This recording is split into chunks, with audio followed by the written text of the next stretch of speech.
Selamat pagi anak-anak. Selamat bertemu kembali dengan Ibu Santi. Bagaimana keadaan kalian pada hari ini? Ibu berharap semoga semuanya tetap sehat dan tetap semangat. Baik, untuk memulai kegiatan kita pada hari ini, marilah kita berdoa. Berdoa mulai. Berdoa selesai. Nah, sekarang Ibu minta kalian mengisi daftar hadir melalui WA Group. Terima kasih anak-anak karena semua sudah hadir pada hari ini. Nah, sekarang kita akan belajar tentang tema 5 yaitu ekosistem, subtema 1 yaitu komponen ekosistem pada pembelajaran 1. Materi yang akan kita pelajari pada hari ini adalah yang pertama, menemukan pokok pikiran berdasarkan teks bacaan. Yang kedua, membuat pertanyaan-pertanyaan berdasarkan teks bacaan tersebut. Kemudian yang ketiga, membuat teks non-fiksi. Dan yang keempat, penggolongan hewan berdasarkan jenis makanannya. Sebelumnya, Ibu mau tanya dulu, bagaimana kamu di rumah? Apakah kamu membutuhkan air? Apakah kamu memerlukan cahaya matahari? Ataukah kamu memerlukan tanah untuk mendirikan tempat tinggal?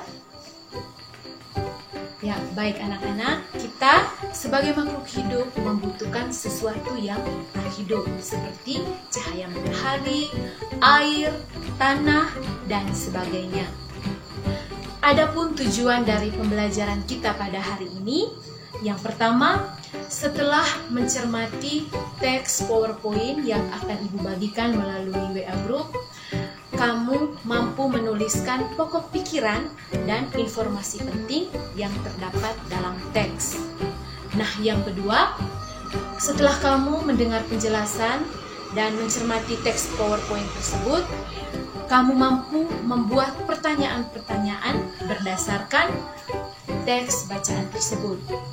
Nah, yang ketiga, setelah kamu nanti mencermati tayangan video yang akan Ibu bagikan, kamu mampu membuat teks non-fiksi terkait penggolongan hewan berdasarkan jenis makanannya.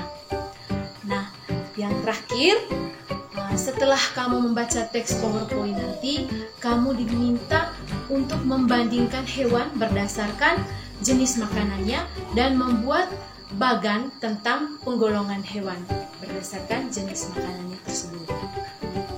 Baik anak-anak, sekarang Ibu minta kalian mengklik link yang akan Ibu bagikan melalui WA Group. Nah, di situ ada video. Silahkan nonton video tersebut dan cermati baik-baik video itu. Di situ terlihat bahwa ada hutan, kemudian ada hewan-hewan, ada tumbuhan, ada sungai, ada pantai. Nah, dari video itu terlihat bahwa makhluk hidup itu saling mempengaruhi satu sama lain. Makhluk hidup mempengaruhi sesuatu yang tak hidup. Hubungan timbal balik antara makhluk hidup dengan sesuatu yang tidak hidup itu disebut ekosistem. Komponen ekosistem terdiri dari dua. Yang pertama, komponen abiotik.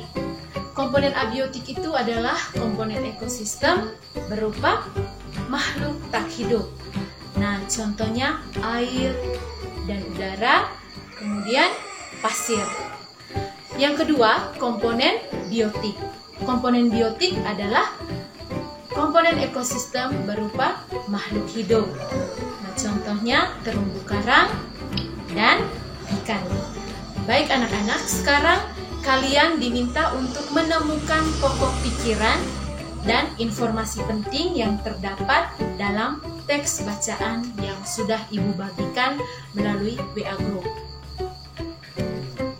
Masih ingatkan cara menentukan atau cara menemukan pokok pikiran yang terdapat dalam sebuah bacaan? Nah, di sini Ibu tampilkan teks PowerPoint tentang cara menentukan pokok pikiran pada paragraf. Silahkan dibaca. Yang pertama itu membaca seluruh kalimat dalam paragraf. Kemudian yang kedua, kamu tandai kalimat awal, akhir, atau kalimat awal dan akhir dalam paragraf. Nah, kemudian yang ketiga, kamu tandai pokok pikiran itu. Apakah dia terdapat di awal, di akhir, ataukah di awal dan di akhir paragraf. Nah, seperti yang dicontohkan oleh Ibu pada layar berikut.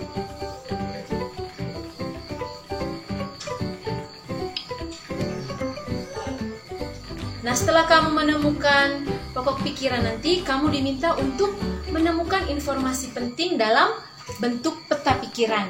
Nah, cara untuk menemukan informasi penting dalam suatu bacaan adalah yang pertama, tentu kamu harus membuat apa? Mencari atau menemukan pokok pikiran dalam paragraf tersebut. Yang kedua, kamu diminta untuk membuat daftar pertanyaan dari bacaan itu. Daftar pertanyaan dari bacaan itu, nah dari situlah kamu bisa menemukan informasi pentingnya. Nah, silakan. Masih ingat kan bagaimana cara membuat pertanyaan? Tentu kita harus menggunakan unsur adiksimba. Apa, di mana, kapan, siapa, mengapa, dan bagaimana. Silahkan dikerjakan. Baik anak-anak, terima kasih karena kalian sudah berdiskusi tentang bagaimana cara menemukan pokok pikiran dan menemukan informasi penting dalam teks bacaan. Sekarang Ibu akan bagikan LKPD melalui WA Group dan nanti hasilnya kamu akan kirimkan kepada Ibu berupa foto yang dikirimkan melalui chat WA pribadi. Silahkan anak-anak, kalian sudah menjawab LKPD yang sudah Ibu bagikan. Silakan presentasikan di depan teman-teman semua agar teman-teman tahu hasil kerja dari LKPD. Terima kasih kepada anak-anak yang sudah mempresentasikan hasil LKPD-nya. Nah, sekarang dari teks LKPD tersebut, kamu diminta untuk menulis teks non-fiksi yang terdapat pada teks PowerPoint yang sudah Ibu bagikan sebelum kamu mengerjakan LKPD tadi. Baik, siapa yang bisa menyimpulkan kegiatan pembelajaran kita pada hari ini? Ya, terima kasih. Penggolongan hewan berdasarkan jenis makanannya dibedakan menjadi 4, seperti yang disebutkan oleh teman kalian tadi. Yang pertama, herbivora. Herbivora adalah kelompok hewan pemakan tumbuhan. Contohnya, kambing, kemudian sapi, kemudian apa lagi? Kuda, kemudian kelinci. Nah, yang kedua adalah kelompok karnivora. Karnivora adalah kelompok hewan pemakan daging. Contohnya harimau, kemudian singa, kemudian kucing, dan kelinci. Dan masih banyak contoh lainnya. Nah, yang ketiga adalah kelompok omnivora. Omnivora adalah kelompok hewan pemakan daging maupun tumbuhan.